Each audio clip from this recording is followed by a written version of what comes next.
जय सियाराम. हा व्हिडिओ ना नवरात्रीतला आहे आणि नवरात्रीच्या टायमिंगमध्ये श्रेयाला छान असा मेकअप करून शाळेत बोलवलं होतं, जे की देवी बनून यायचं होतं असं टीचरनी सांगितलेलं होतं. पण मी हिचा साधा सिंपलच मेकअप केलेला होता, कारण मला पण सोयाबीन काढायला चालू करायची होती.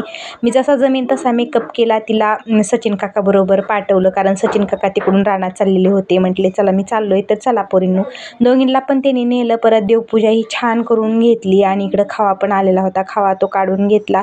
म्हटलं चला आता हे खवा द्यायला गेलेले होते तोपर्यंत आपलं दळण करून घ्यावं, कारण ज्वारीचं पीठ संपलेलं होतं. इकडं ज्वारीचं दळण करायला घेतलेलं आहे आणि मला जायचं होतं आज रानात. चला म्हटलं आता रानात जाऊस तर 2 वाजलेले होते.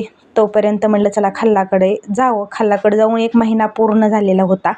पेरूच्या बागेत ती चक्कर मारून यावं म्हटलं. असं तर कधी जाणं होत नाही, कारण गाईंच्या धाराती आणि रानात जायला उशीर होतो. 2 वाजते. तिथून पुढं कधी जाणार आपण खाल्लाकडे. त्याच्यामुळे आज सवडच काढली आणि आलेली होते. पेरूची बाग एकदम छान झालेली होती. खूप सारे फुटवे फुटलेले होते, पण गवत म्हणतान तर भरपूर झालेलं होतं बघा. आता सोयाबीन काढल्याशिवाय ब्रश कटर पण मारता येत नाही आणि रोटावेटर पण करता येत नाही.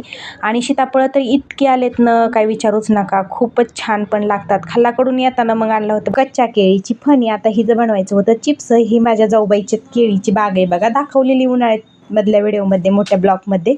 आणि मग सोयाबीन काढायचं तर काय कॅन्सलच झालं, कारण 2 टप्प्यात सोयाबीन आहे. कुठं कच्चं आणि कुठं आलंय काढायला, म्हणजे की वाळलंय.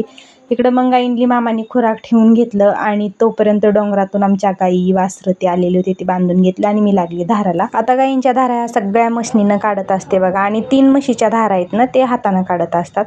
इकडं मग केळीची फणी काय पिशवीत बसना गेली ती. आता काय करावं तो विचार पडला. चला म्हटलं केळीची फणी आतमधून मोडून घ्यावी, आणि सीताफळं पण आणलेली होती. केळीची फणी 2 भाग केले आणि पिशवीत बसवलं. आम्हाला का ना डब्बा पण न्यायचा असतो आप्पांचा ती घरी. आणि इकडं मग लगेचच सुरुवात केली बघा केळीची चिप्स करायला. केळीचे चिप्स एकदम छान झाले होते आणि एकदम खुसखुशीत पण झाले होते. रविवारी केळी आणलेली होती, जराशी कच्ची होती, तर पिऊ त्याचीच बनवायली होती. नको म्हटलं मी आणते